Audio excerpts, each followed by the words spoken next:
नमस्कार, आपका स्वागत है फटाफट खबरों में। मैं हूं आपके साथ भावना रनौट।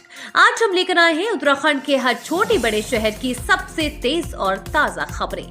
तो चैनल को सब्सक्राइब कीजिए और वीडियो कहां से देख रहे हैं कमेंट बॉक्स में जरूर बताएं। जांचा जाएगा 47 विधायकों के प्रदर्शन का रिपोर्ट कार्ड। पिछले चुनाव से घट गए वोट। लोकसभा चुनाव में पार्टी के सभी 47 विधायकों की विधानसभा और उनके बूथों में प्रदर्शन को लेकर रिपोर्ट कार्ड जांचा जाएगा। भाजपा प्रदेश महेंद्र भट्ट पहले ही इसके संकेत दे चुके हैं। उनका मानना है कि प्रदर्शन की समीक्षा से आने वाले चुनाव की प्रभावी रणनीति बनाने में मदद मिलेगी।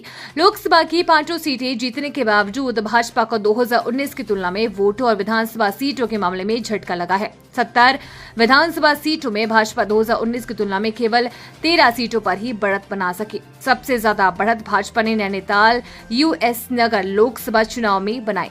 पार्टी नेतृत्व को इससे लेकर काफी गंभीर है और उसे यह प्रश्न मत रहा है कि संसाधनों, सांगठनिक नेटवर्क और रणनीति के मामले में मजबूत तैयारी के बावजूद पार्टी लक्ष्य के मुताबिक प्रदर्शन क्यों नहीं कर पाई।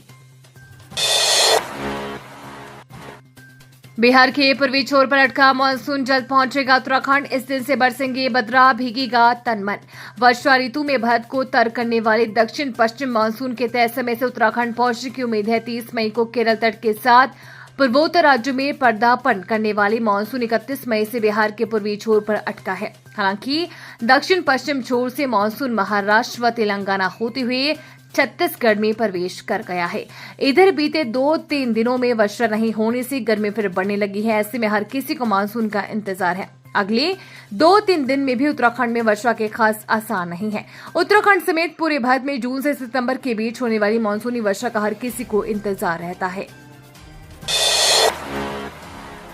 उत्तराखंड में सरकारी नौकरी के लिए नहीं मिले खिलाड़ी। 81% पद रह गए खाली, बदलेगा नियम। अंतर्राष्ट्रीय और राष्ट्रीय पदक विजेता खिलाड़ियों के लिए सरकारी नौकरी के 81% पद खाली रह गए हैं। मात्र 19% खिलाड़ियों को ही विभिन्न विभागों में नौकरी मिली है। राज्य के पदक विजेता अधिक से अधिक खिलाड़ी को नौकरी का लाभ मिले, इसके लिए शासनादेश में संशोधन किया जाएगा। खेल विभाग के निदेशक जितेंद्र सोनकर के मुताबिक विभाग ने इसका प्रस्ताव तैयार कर लिया है, जिसे मंजूरी के लिए कैबिनेट में लाया जाएगा। राज्य की खेल प्रतिभाओं को प्रोत्साहित करने के लिए सरकार ने नई खेल नीति के तहत राष्ट्रीय और अंतर्राष्ट्रीय खेलों में पदक लाने वाले खिलाड़ियों के लिए सरकारी नौकरी की व्यवस्था की है।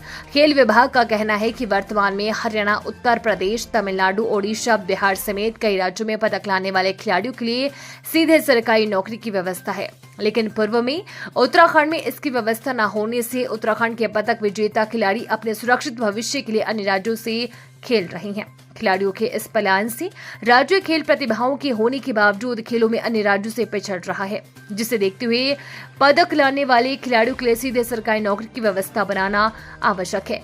खेल नीति में इस व्यवस्था के बाद 14 सितंबर 2023 को खिलाड़ियों के लिए आउट ऑफ टर्न नियुक्ति का शासनादेश किया गया था। कौन है अजय टम्टा, जिसके पास आया पीएम मोदी का फोन। उत्तराखंड में अल्मोड़ा सीट से सांसद अजय टम्टा को दिल्ली से बुलावा आया है। बताया जा रहा है कि उत्तराखंड में अल्मोड़ा सीट से सांसद अजय टम्टा को केंद्र में बड़ी जिम्मेदारी मिल सकती है। उत्तराखंड भाजपा के प्रदेश महामंत्री आदित्य कोठारी ने इसकी पुष्टि की है। सिर्फ 23 वर्ष की उम्र में राजनीति में कदम रखने वाले अजय टम्टा ने 52 वर्ष की उम्र में ऐसा राजनीतिक मुकाम हासिल किया, इसकी हर तरफ चर्चा है। अल्मोड़ा संसदीय सीट पर वो जीत की हैट्रिक लगाने वाले चौथे नेता बने हैं। इससे पहले ये रिकॉर्ड कांग्रेस के जंग बहादुर बिष्ट, पूर्व सीएम हरीश रावत और भाजपा के बच्ची सिंह रावत के नाम दर्ज था। लोकसभा चुनाव में अजय की लगातार तीसरी जीत ने उनका कद बढ़ाने का काम किया है और वो एक कुशल राजनीतिज्ञ की श्रेणी में शामिल हो गए हैं। केदारनाथ, बद्रीनाथ और यमुनोत्री में 4 यात्रियों की मौत। यात्रा के दौरान अब तक गई 100 की जान। उत्तराखंड में 4 धाम यात्रा पर आए 4 और यात्रियों की मौत हो गई है। आपदा राज्य परिचालन केंद्र के मुताबिक केदारनाथ में 2, बद्रीनाथ में 1 और यमुनोत्री में भी 1 यात्री की जान गई है। 4 धाम यात्रा के दौरान जान गंवाने वाली यात्रियों की संख्या 100 पहुंच गई है। 4 धाम यात्रा के दौरान अब तक केदारनाथ में सबसे ज्यादा 49 यात्रियों की मौत हुई है। वहीं बद्रीनाथ में 22, यमुनोत्री धाम में 22 और गंगोत्री में 7 यात्रियों की मौत हुई है। खास यात्रियों को सैर करा रही थी थार। मुख्य सचिव नाराज, दिए जांच का सख्त कार्रवाई के निर्देश। बीमार और घायल यात्रियों की सुविधा के लिए केदारनाथ लाई गई एसयूवी थार से खास मेहमानों को मंदिर तक ले जाने का मामला विवादों में आ गया है। इसका वीडियो वायरल होने के बाद मुख्य सचिव राधा रतूड़ी ने नाराजगी जाहिर की है। उन्होंने रुद्रप्रयाग के जिलाधिकारी को जांच के निर्देश दिए। डीएम सौरभ गहरवार के मुताबिक जांच शुरू कर दी गई है। यमुना में नहाते समय डूबने से गाजियाबाद के पर्यटक की मौत। घूमने आया था 13 लोगों का दल। कोतवाली क्षेत्र में ओशो आश्रम के पास यमुना में नहाते समय गाजियाबाद का पर्यटक डूब गया। सूचना पर पहुंची एसडीआरएफ की टीम ने सर्च अभियान चलाकर उसे अचेत अवस्था में नदी से बाहर निकाला। आनन फानन में उसे अस्पताल लाया गया, जहां चिकित्सकों ने मृत घोषित कर दिया। पुलिस से मिली जानकारी के अनुसार शनिवार को यूपी के गाजियाबाद से 13 दोस्तों का एक दल विकासनगर घूमने आया था। सभी ओशो आश्रम के पास नहाने के लिए यमुना नदी में उतर गए। वे एक दूसरे का हाथ पकड़कर नहा रहे थे। इस बीच गाजियाबाद के इंदिरापुरम निवासी मृणाल पुत्र सुरेंद्र कुमार का हाथ छूट गया। इस साल की बेटी को छोड़कर पिता करने गया था दूसरी शादी। वापस लौटा तो नजरा देख पैरों तले खिसकी जमीन। धाना जिला कोई अंतर्गत जमनपुर में आसन नदी में डूबकर एक 6 साल के बच्चे की मौत हो गई है। बताया जा रहा है कि बच्चे का पिता दूसरी शादी करने के लिए जा रहा था। 6 साल का बालक घर से बाहर चला गया और पास स्थित आसन नदी में नहाने लगा, जिससे उसकी डूबने से मौत हो गई है। सूचना पर पुलिस मौके पर पहुंची है। बीती शनिवार को अरमान 6 वर्ष पुत्र जीशान निवासी जमनपुर जिला कोई जमनपुर स्वजन से नजर बचाकर घर से बाहर चला गया और पास स्थित आसन नदी में नहाने लगा। इस दौरान वो अचानक से नदी में डूब गया है। सूचना पर थानाध्यक्ष जिला कोई शंकी कुमार में पुलिस बल के मौके पर पहुंचे और स्थानीय नागरिकों की मदद से बच्चे को नदी से बाहर निकलवाया।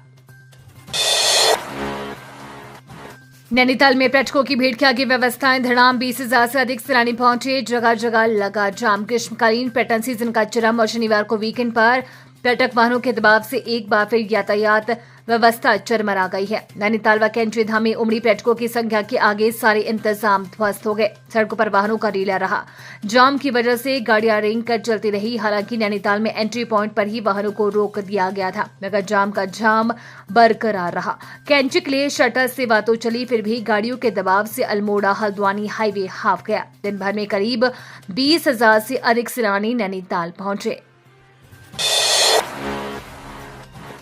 हिमालय क्षेत्र में हुआ हिमस्खलन। खाई में समाया बर्फ का गुबार। यात्रियों ने कैमरे में कैद की घटना। चोराबाड़ी से करीब 4 किलोमीटर ऊपर हिमालय की पर्वत श्रृंखलाओं में हिमस्खलन हुआ है। इस दौरान बर्फ का गुबार उठा और कुछ देर बाद गहरी खाई में समा गया। भूवैज्ञानिकों ने इस घटना को हिमालय क्षेत्र में होने वाली सामान्य प्रक्रिया बताया है। बीते वर्ष भी मई व जून माह में हिमालय क्षेत्र में हिमस्खलन की कई घटनाएं हुई थी। शनिवार दोपहर 3 बजे केदारनाथ से 4 किलोमीटर दूर स्थित चोराबाड़ी ग्लेशियर से करीब 3 से 4 किलोमीटर ऊपर हिमालय क्षेत्र में हिमस्खलन की घटना हुई।